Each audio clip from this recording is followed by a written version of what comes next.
Former State Security Minister Ayandla Dlodlo has joined the World Bank board as an executive director.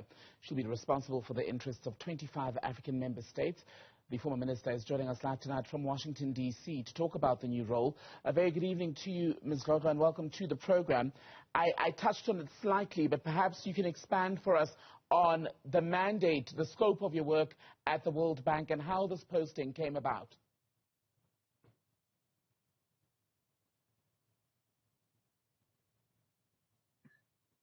My sincere apologies. And good evening. We are called Africa Group 3, which is a constituency group made up of 3 African countries, namely Angola, Nigeria, and South Africa. And the responsibility of each executive director in the 25-member group of executive directors in the World Bank is to assume fiduciary responsibility over the work and the financial health of the organization, but secondly, to also represent the constituency, which are the 3 countries under which Group 3 falls under. So basically, that's what we are about.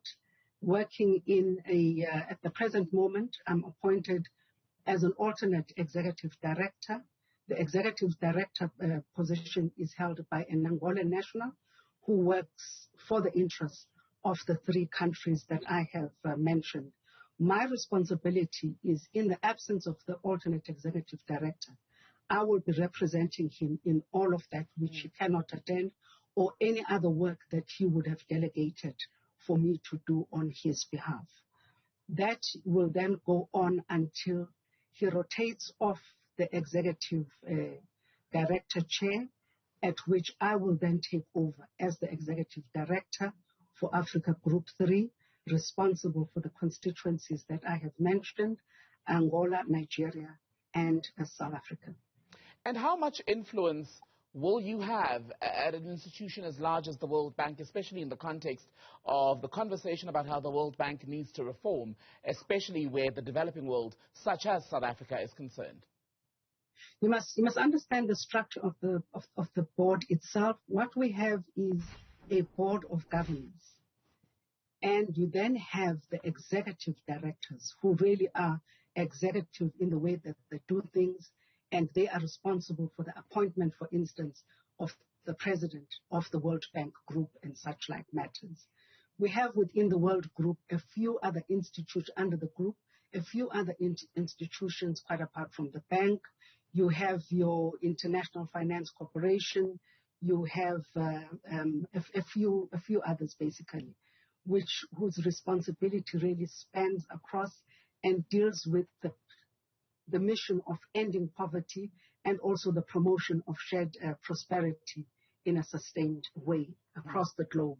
It looks at the global poverty updates and it shares that with the various countries, which is measured in proportionate to the world's population, and also monitor commodity prices. I'm just citing a few things that the World Bank does, and it also helps other countries in providing access to that information on, for instance, an atlas that has been developed on the SDGs, your Sustainable Development Goals, which helps countries to implement and monitor the implementation of those Sustainable Development Goals, including the impact that has been derived out of that process of implementation. So if there are interventions that need to be put in place, we are then able to put those interventions in place using a wide array of information that is existent in the member countries, but also existent in the group, so that we can then be able to put in place interventions that will help to deal specifically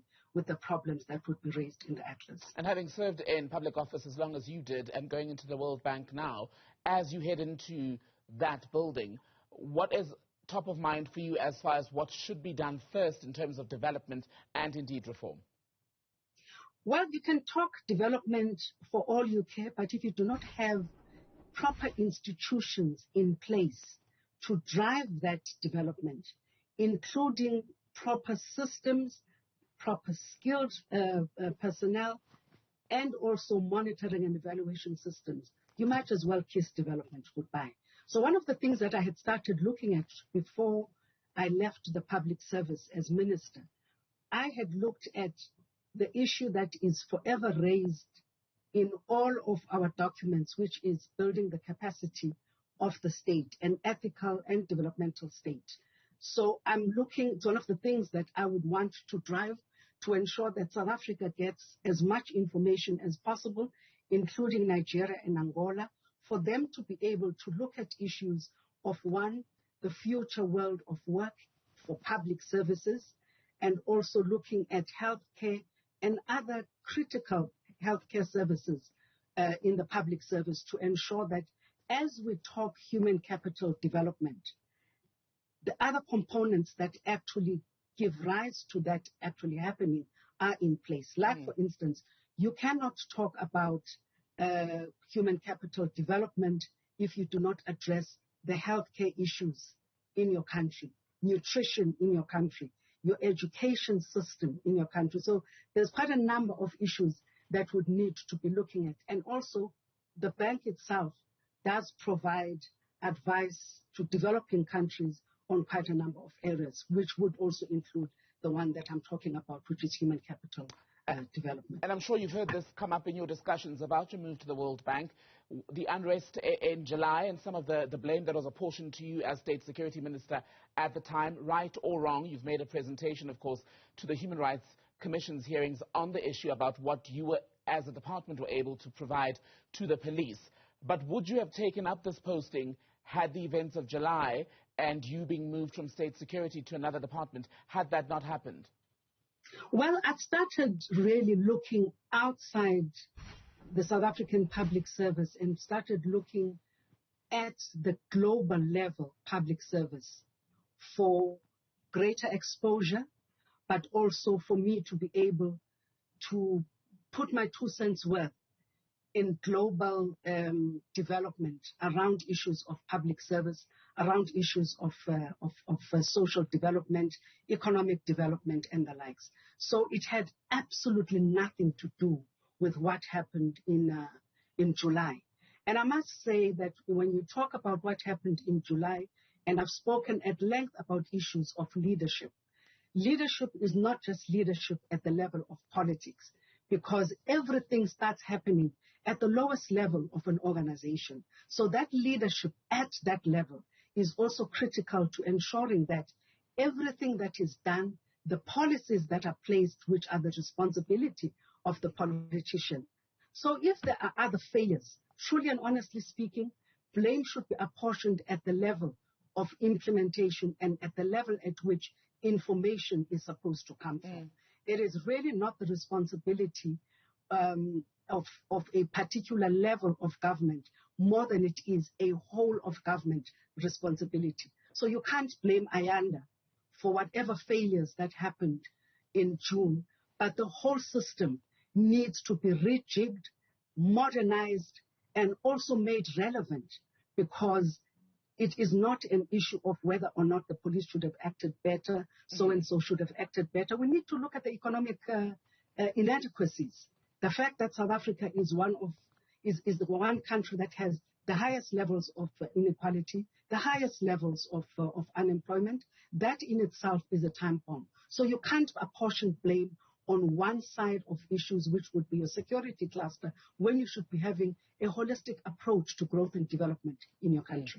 Business Day editor Hajra Omarji, a politics editor, I think she is at the Business Day, after speaking to you, did an interview on Talk Radio where she was saying you felt as though you were scapegoated and to some degree punished for the events in July. Punished by whom? The president? You go through Twitter, you go through discussions that are held by individuals, you listen to input that is made in commissions, and you sit back and you say, are these people honestly wanting to take blame away from themselves and apportion the blame for this failure on one individual? Had our country not been the way that it is economically, maybe the scale and level of what happened in July might not have been to the extent that we saw. Maybe if the police had also invested in public order policing equipment and staffing and not underspent so drastically on visible policing, we would have seen a better response to what was happening in the malls and also happening in the cities at that time. So I'd really want to move away. I'm not the type of person that blames individuals. I have been scapegoated, and I will agree with Hajra Omaji. I have been scapegoated, but I'm not going to scapegoat anybody because I will take responsibility for my part where I have failed. And I wish others would grow up and also take responsibility and be honest with South Africans for their part in the failures that we saw coming up in July in the 3 cities. And if I may, ma'am, just 2 more questions then, because this did come up in that interview that you did with Business Day, where it was said that you felt disappointed by the president. I know you're saying you don't want to scapegoat anyone at the moment. You felt disappointed in the leadership of the president. I'd like you to explain, please, what you meant by that and where your relationship with the head of state is now, especially now that you're playing such an important role. My issue, as I correctly said earlier on, my issue is not about leadership of one individual. My issue is about leadership in general. And the levels of leadership in any organization are varied and they are staggered. So that's where issues begin for me. There are those areas of leadership where decisions originate. Now, if there's a problem at the level of the origination of a decision, be rest assured that when you come to the top levels of either implementation or of providing leadership, there is always going to be a problem. The issue for me here is not about the president. The issue for me is that South Africa finds itself in a leadership crisis on all levels. If you look at the way that we underspend on critical issues, where the Constitution enjoins us to provide certain services to our people, that for me points to a crisis in leadership. That we cannot provide water, electricity, housing and others to people at a time at which individuals or citizens expect is for me a leadership crisis.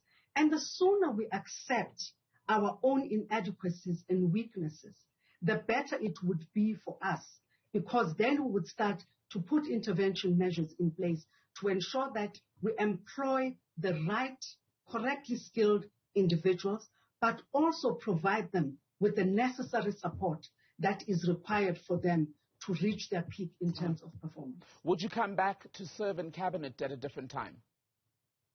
I don't think I'll come back to serve in cabinet, but I will definitely come back to serve South Africans. You're speaking at whatever level. And you're speaking to us, ma'am, from the United States. Today, you've taken up a post at the World Bank. There's been a conversation going on, at least online, among young South Africans, middle-class young South Africans, it must be said, who are saying they're at a point where they feel as though the country, based on the issues that you yourself were just outlining, is stuck or on a rapid decline, right? And many of them are saying they are now desperately looking for opportunities in other parts of the world. What is left in this country 28 years on into this democracy for the youth, people in my age category, their 20s and 30s, who feel as though they're either stuck or just simply not going to be able to make it if they stay? You see, the problems are varied, and so are the opportunities. And I would always want to advise young South Africans to look beyond South Africa for opportunities, because the world indeed is their oyster. I have a 31-year-old child who has never worked in his life.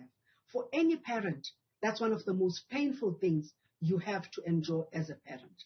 But we should always be able to say to our children, explore the world, put the South African flag somewhere else so that it is seen throughout the world. Go and ply your skills in a different environment so that when you come back home, you have a worldly view of the particular sector that you are interested in or you are invested in. So that when you come back to South Africa, you implement what might be good for South Africa, but you also learn lessons in countries where you are on what it is that has failed, so that when you come back to South Africa, you know what not to implement. The challenge is they don't want to come back. That's the sense. Well, I don't think so. I mean, for any person who is out of their country, at some point they do want to come back home. They are young, they're impressionable. They might not think they would ever want to come back, but they must be rest assured at some point they are going to want to come back to their country. Your country is your country. Whether you're upset with the leadership at any given time, disappointed with the leadership at any given time, the world evolves, and so does your country evolve. Your views of the world as well will change based on the environment. Former Minister Ayandla Dlodlo, and now a member of the World Bank. Thank you so much for speaking to us tonight, ma'am. Thank you.